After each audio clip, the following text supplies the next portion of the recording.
Hey, what is up guys? Welcome back to the channel and welcome back to Gran Turismo 7. It's time to finish off my update 1.44 car reviews, finishing off with the Audi R8 V10 Plus from 2016, which is one of the most recent additions to the game and perhaps even maybe my overall favourite supercar that has ever entered Gran Turismo 7 post-launch. Typically, I'm not really an Audi fan at all. However, for me, the Audi R8 V10 Plus has all of a sudden changed my outlook on this brand entirely. Now, as always, before we get into the details, let's talk about the price point itself. The Audi R8 Coupe V10 Plus from 2016 will set you back 300,000 credits, the same amount as the Lamborghini Urus from the same update, and around about double what the original Audi R8 4.2 at 2007 would set you back.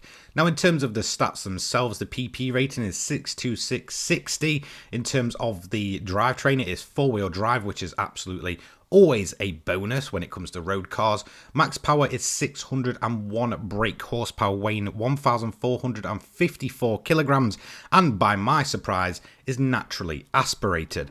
Now, I was always under the impression that once they kind of facelifted this model and they kind of moved away from the very, aging original that kind of came out way back in the day, that they went to turbocharged power, but it turns out they didn't, which was a nice little surprise for me and something that I completely didn't even give a second thought about until I looked at the stat sheet.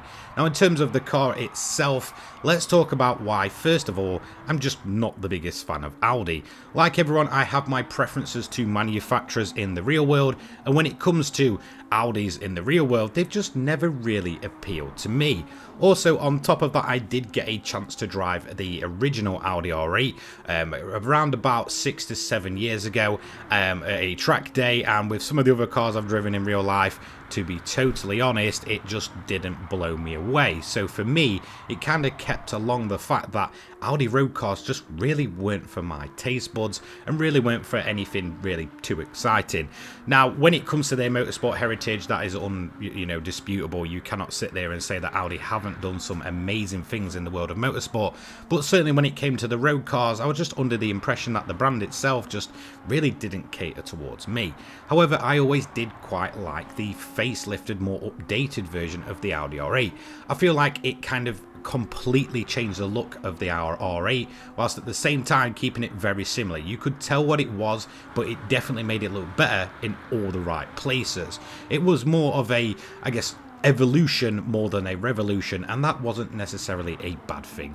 Again, it improved in all the right places when it came to the looks, and for me it was always the Audi that really did kind of look quite nice and more towards my taste. So when I originally saw this on the leaked car list, when it was way back in like about 2 years ago when it first originally came on there, I was excited to see it in game. And then originally after a while I just thought, okay, maybe it isn't coming, maybe it was just a placeholder, maybe we'll actually never see that 2007 model get updated in game. But finally it did with update 1.44, and to my surprise, this perhaps might be my new favorite supercar post-launch to GT7 yet. So let's talk about the first time I jumped in this car on the day of update 1.44. I originally was under the assumption that, okay, it will probably be quick, but maybe not that quick. However, I started testing the base model at a bunch of different tracks after completing the events, and I noticed that almost everywhere this car was massively outperforming my expectations and really wasn't struggling to put all 601 brake horsepower down. A lot of the road cars in Gran Turismo 7, including four-wheel drive vehicles, really do struggle to put all of that power down almost anywhere. However, the R8 was massively outperforming my expectations. It really was becoming a very, very good car straight out of the box. Now, that is only improved with upgrades, and I'll talk about that in a little moment, but definitely out of the box, it was a great feeling car. Now, funnily enough, although this car is a four-wheel drive, okay, it features a ton of grip, and it does make it very easy to go ahead and catch. The closest feeling vehicles I can actually compare it to in terms of out-of-the-box driving style, which you will need to adjust to, is definitely the MR race cars, things like the Audi R8 Evo GT3 and obviously the Porsche 911 RSR. It feels very akin to those cars, where the back end will certainly snap with that rear engine. However, obviously we do have the added bonus of it being four-wheel drive. Again, it is much more likely to happen when you've got it non-tuned and standard. However, it is a driving style that once you get accustomed to, can be very, very quick. Now, there is another reason this happens all the time with the standard version, and that's actually the original compound of tyre that this car's put on. Funnily enough, it's put on sports hards, which doesn't really make sense considering this thing puts out 600 brake horsepower and is obviously four-wheel drive. You'd just expect it to be on an overall grippier compound. In my opinion, putting it on mediums or maybe even softs would just make more sense in terms of the overall performance this thing puts out from standard. So it is definitely a kind of strange feeling at first. However, once you start getting used to it, this car straight out of the box will be able to put in some blistering lap times and will probably go ahead and very much surprise you. However, the main appeal of road cars in Gran Turismo 7 is definitely its tunability and usability, and I'm happy to report that the Audi R8 will definitely sit in a 700 to 800 pp range very, very easily, and also put in some of the best performances when tuned to those pp limits, meaning that it is a very useful car and does sit in a very nice place. Now, my personal preference is always going to be the 700 version.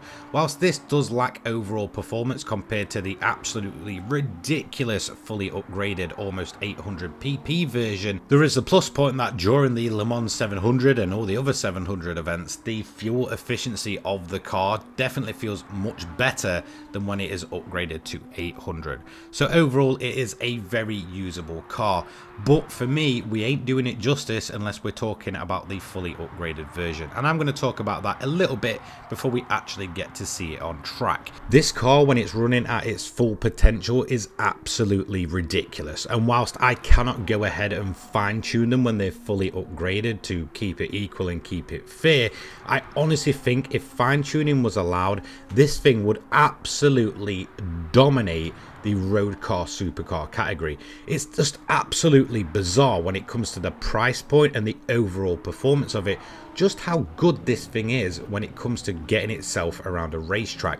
It really is a ton of bang for your buck, and it is an absolutely amazing time and an amazing vehicle to drive. So it might sound like I'm just singing the Audi R8's praise constantly, so surely there's a downside to this vehicle, and I would honestly say not really, no. I think the biggest downside to this car was just how long we actually had to wait for it.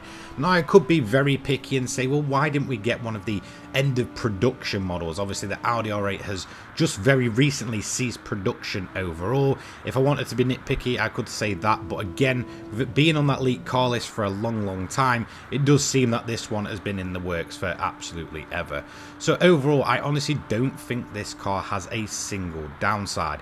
In fact, when it comes to a step up from the model that we once had, and then when we get an upgraded or newer generation in game, I feel like this might just be the biggest single leap I think I've ever noticed in terms of Gran Turismo generations and getting a newer version. So overall, I have literally no complaints about this car. I cannot see a single downside, apart from maybe it might take a bit more of an advanced driver to really get the most out of.